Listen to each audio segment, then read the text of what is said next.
Hey guys, Thursday. We're a little bit late today because I was helping Eric with some stuff on a new section of our website. I'm just going to start off by talking about that because it's something that's on my mind. We are expanding to a towing section on our website. It's very light in nature right now. It's just some of the normal stuff that we've got up, B&W hitches, Anderson hitches, things like that. But it's something we're probably going to be leaning on in the next couple of months. It's one direction that our company's been going. That's just a really natural fit for us. Everybody that's got a diesel truck probably does a bunch of towing.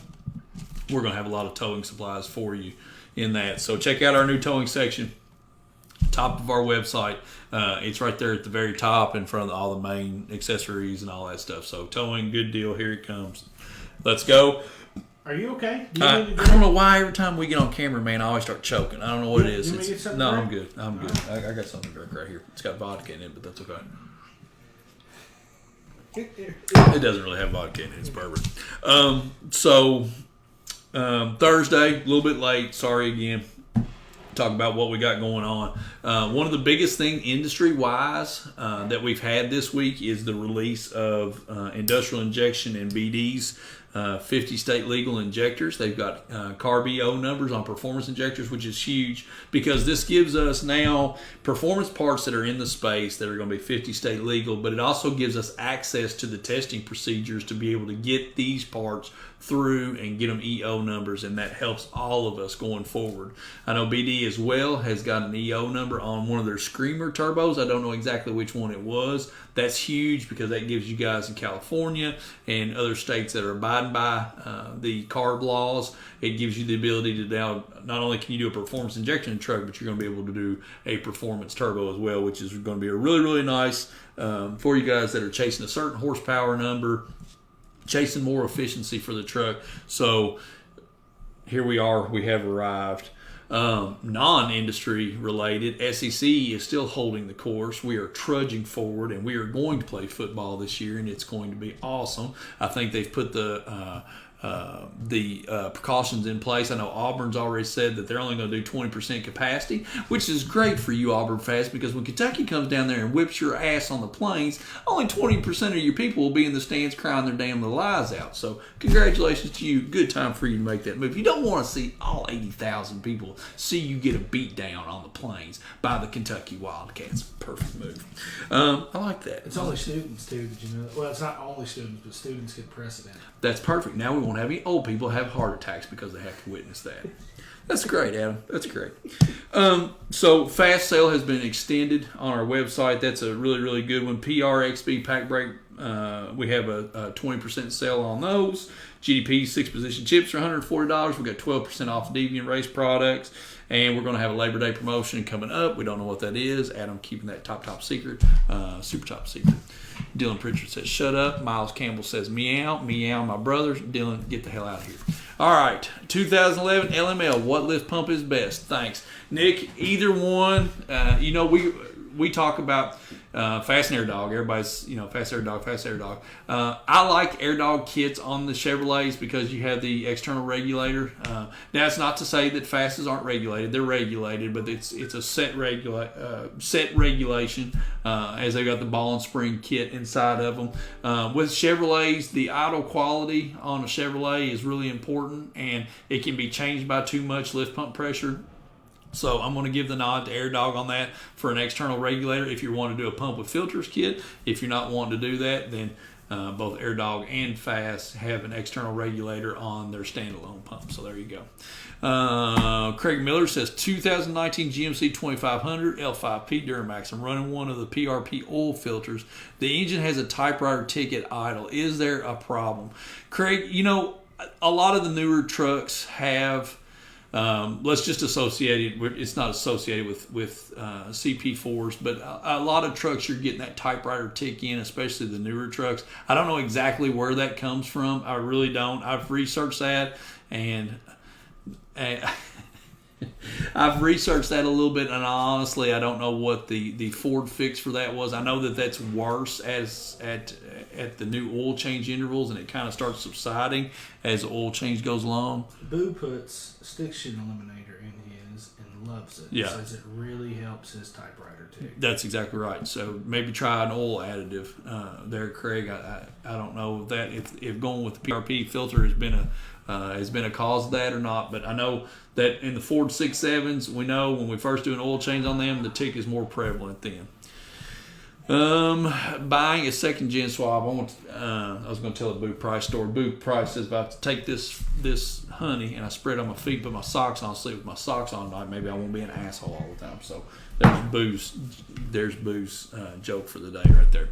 Buying a second gen swap. Jake Hansen. Buy a second gen swap for my 1667 Cummins and have my eyes on the stainless steel S468 5-blade turbo.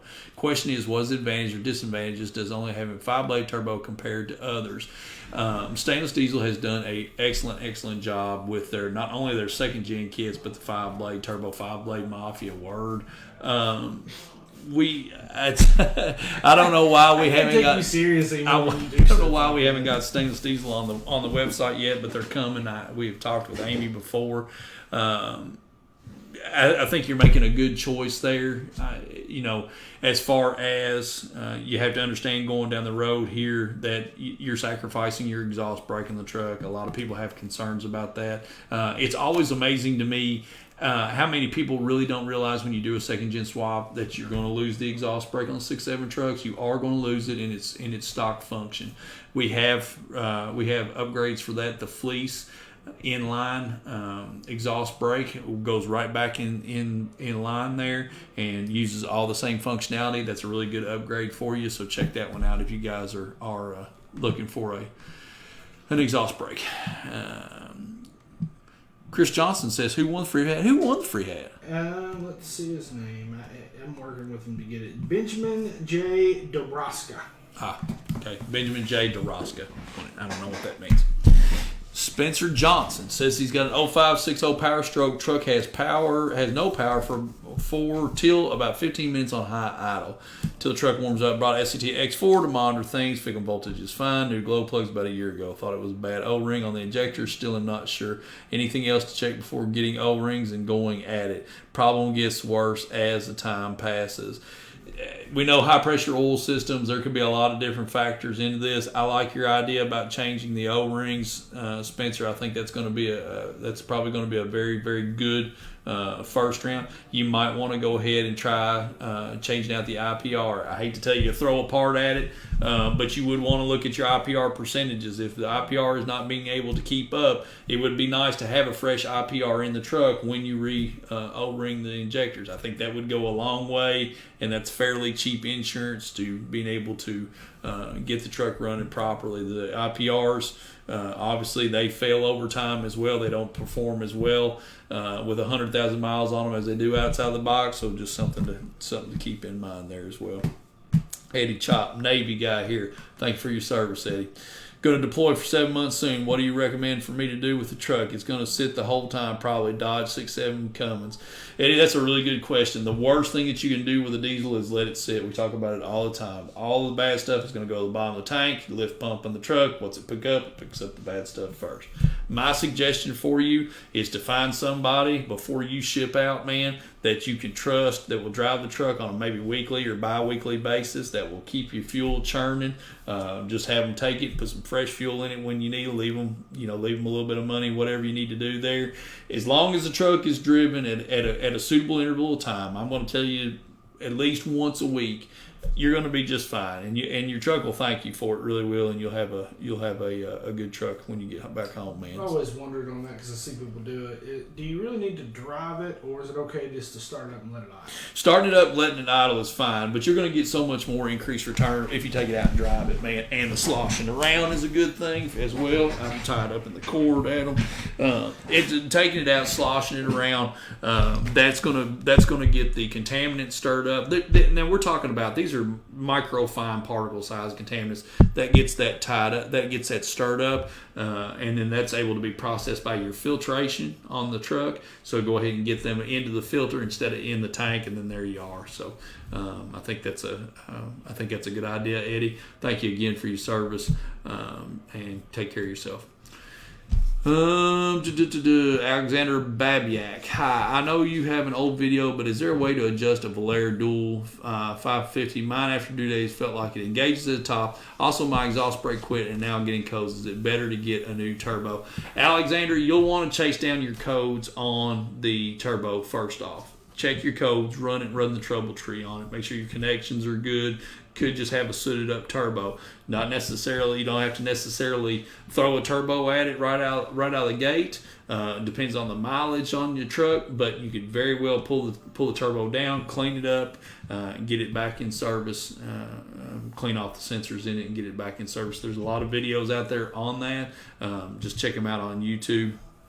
And there is not a way to adjust the dual disc. However, if you're getting engagement at the top of the throw, then if you're not having a mechanical issue inside the truck, what you should be able to do is go on your hydraulics and adjust your hydraulics to where the pedal level on it is correct, and then that should take care of that engagement point. Again, this is so long as nothing mechanically is going wrong in the clutch. Wear on the clutch, it's letting it grab too far out, or actually too much wear on the clutch, it's going to grab. It's probably going to grab closer anyway. So, all right, good luck to you on that. Alan Hornet Johnner says 0069, 0237 code at the same time on a 5.9 third gen 06. What do you suggest? What is 237? Can't remember. 0237. I think it's 0237 is a map code, isn't it? It's a boost sensor low code. Boost sensor low code, and then what is the 0069? I think 0069 is a fuel related code, I think. It's a map sensor code. So you're showing a map code and you're showing the low boost code. Alan, I want to tell you first off, you're probably going to want to make sure that you're not having a fueling issue that's causing this, any kind of performance issue. The map sensor code is the one that's kind of trips you up, because if you have a failing map sensor, it's going to cause all kinds of problems inside the truck. So it's going to be hard to diagnose that one of the two. Again, trouble tree will get you where you need to be on that. We talk about this quite a bit. I suggest everybody get all data for their trucks. You can go to alldatadiy.com. You can download a yearly subscription for your truck, $20, and then it'll give you trouble trees on your codes. You can run them down and get you wiring schematics and everything you need there. One thing I will tell you on that 06 truck, if you've got an inline box like an Edge Juice with Attitude or something like that that's hooked up at the map sensor, make sure that you have that box off the truck. Make sure that box is off the truck and that the box isn't causing a problem for you. We really should get a sponsorship from All Data.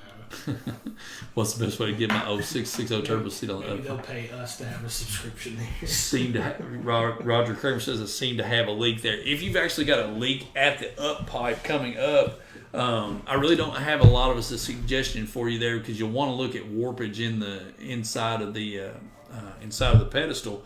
But you could be seeing the leakage coming from the bellow of the up pipe and just thinking that it's coming from that flange seat there. So that's what I'm going to suggest to you is check that bellow first.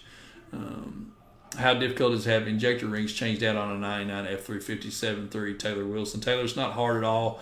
The 7.3 is by far the easiest of all the Power Stroke engines to get the valve cover off. There are some tips to do in that job. Make sure that you get the oil and the fuel out of the head. The oil rifle and the fuel rifle have to be drained. We have a really, really good video on how to do that on our website. Before you pull the injectors out, you want to make sure that you look at that and get those drained, because if you don't drain the oil rifle and the fuel rifle in the head, when you pop the injector out, all that's going to go down on top of the piston, and that's fine. That's no problem. You can get a sucker, take it out of there, no problem. But to keep yourself from having to do that, pull those two plugs in the head. Actually, there's two plugs in the head and one on the back of the head for the fuel. Pull all three of those plugs out, and then let it drain. You should be good to go there, man. 1167 stock turbo injector pump, fast 165 with sump, tune EasyLink CTT. Just replace the end prop on CP3. Still have an intermittent surge at idle, only when the truck is at operating temperature. 2011. Avery, that's a hard one to just guess at, honestly. I'd like to know what your actual and commanded fuel rail pressure is at the time when you have the surge. So what my thought there is you could very well have an injector on its way out and have something going on your return side of the injector. So we get a high leak. We get a high leak back on that injector. So the truck starts to ramp up on the end prop to try to compensate for that. That could be what the surge is that you're getting. It could be electrical issue as well. I've seen some guys not realize that their air conditioners kick on, off and on, and truck surge, and they think that is. So there could be a couple of different things going on there, man. Should be pretty easy to figure out, though. 06 LBZ Duramax calls for 1540. Can I get away with running Mobile One full synthetic 5W40 Northern Illinois? Brian, I'll be honest with you, man. I'm not a good enough oil guy to be able to suggest that to you. That's kind of a liability. I run 1540 and everything that I have. I know a lot of guys are switched over to 5W40. I can't tell you to do something that goes against the engine manufacturer's recommendation. Me, myself, I'm staying with 1540. I don't mess with oil. Let's sit 10 minutes before you insert the injectors. I like that, Roger. Pipe connections, manifold, sure flames makes the turbo perfect. Then put the V-band pipe on, tighten the manifold up, pipe area connections. There you go, Josh Wesley, the man. I think that's just like I said. If you're following a soot trail, if your soot trail isn't at that connection, it could very well be at that bellow if you still got the stock up pipes on there. So just want to make sure you're chasing your soot trail on that for sure. 99 Dodge is eating injection pumps left and right. I'm running 13 PSI, new PCM and new ECM. Dylan likes to know exactly what you are calling eating up injection pumps. If it's hard start or something like that and you're equating that to a failed VP44, maybe not necessarily a failed VP44, throwing a PCM and an ECM added are two completely just oddball things, man. So if you've probably got something going on, I'd love to know exactly what your failure is. Tell me why you think that they continue to fail. Maybe speak up while we're still going along here. So can you see the replies that other people have replied to him on your comment section? I haven't seen it. Yeah, I haven't gotten that far down yet. Yeah, I didn't know how it was sitting on yours. Chris Johnson said he thought 13 was kind of low for the VP44 on PSI. He recommended 17 to 18. As pressure wise, I don't hawk on pressure as much as I do flow. If you've got 13 psi, you could have more fuel flow than a 17 psi truck does. But yeah, 15 to 17 is what we normally see. That's a low pressure, but 13 psi won't take a VP out. But full throttle, we want to know what the truck's doing at full throttle there.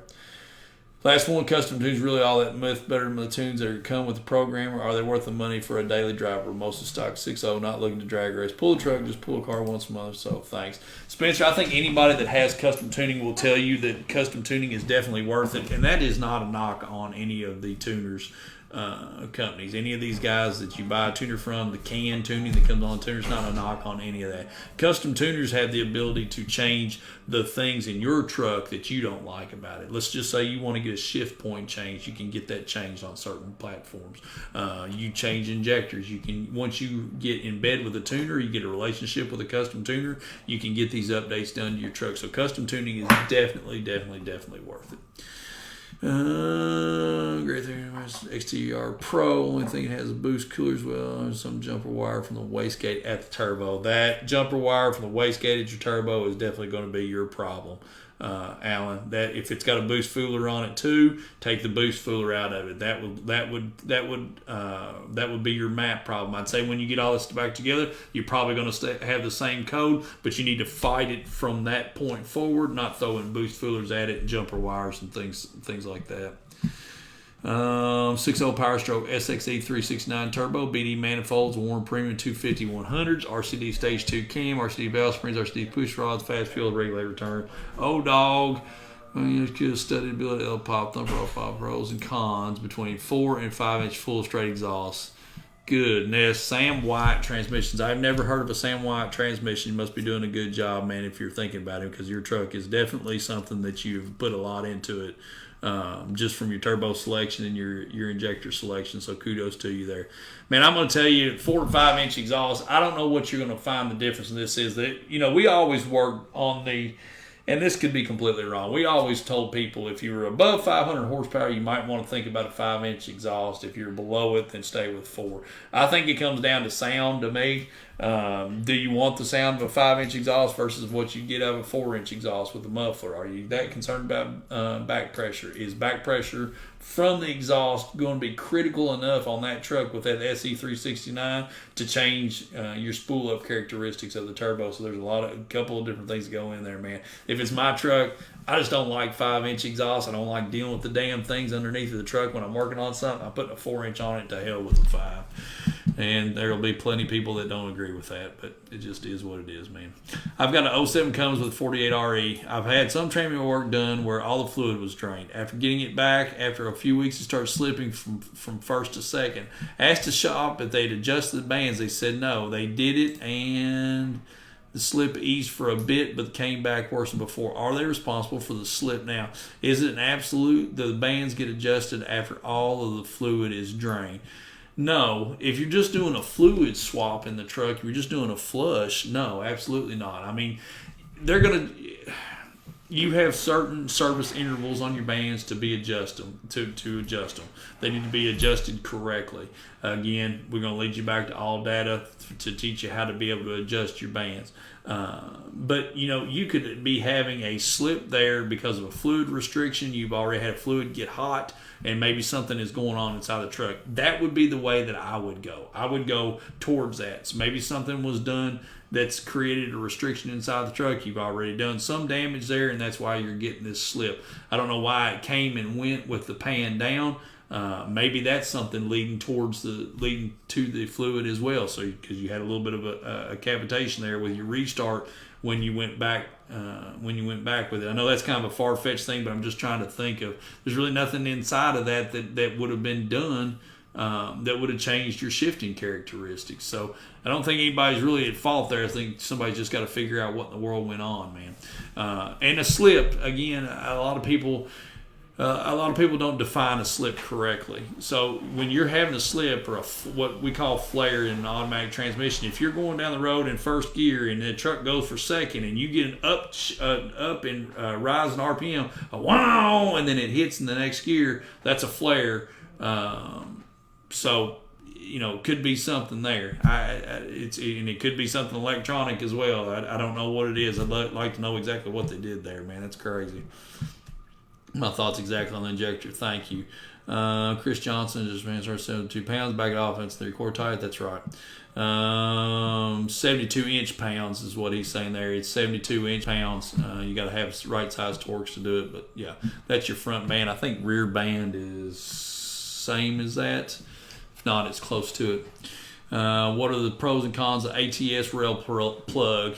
Pros, if you're having a problem where you're already popping the relief valve, then this is going to fix the problem that you've got. Con of it is you don't have anything anywhere for your return fuel to go except for right back through the business end of the injector. Once you have rail pressure spikes, there really needs to be a relief inside of the rail. So just something to think about there. Justin, man, complaining it was too late. It got worse. Would readjusting help, do you think? I don't know that readjusting is going to help for you, Garrett. Honestly, I really don't. It's going to be one of these things. What's happening to your fluid after this starts happening? If it's starting to darken up, then you're having a mechanical failure in there. I'm running 13 psi at full throttle, 18 psi Dylan. So yeah, if it's running 13 at full throttle, that's plenty enough fuel pressure, man. Do you think he's having any issue with 18 at idle? No, 18 and idle just pressurizing at all? I don't think so. As long as you don't have anything that's causing a restriction, because that's a little bit of a higher pressure.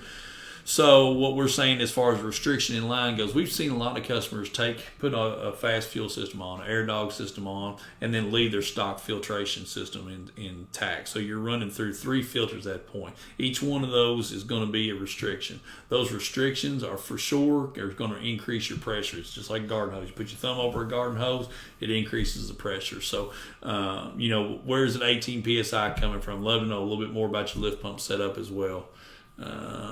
Do I see? Easy Link with CTT has been a great dialogue communication with them. So easy, love it. Yeah, CTT is good stuff, man. Governor pressure sensor and another sensor were replaced. I'd say more flare than slip. Yeah, Yeah, that's Garrett. Honestly, I'd go on and pull it down and see what you got going on inside of there, man. Yeah, and codes where the truck's an 06, you should be getting codes on that too. 0659 at or around 50 mile per hour. I get the 10 dings and the grid heater light comes on. Smarty has a update for that. If you have a Smarty on the truck, this is really easy because you can reach out to Smarty Resource.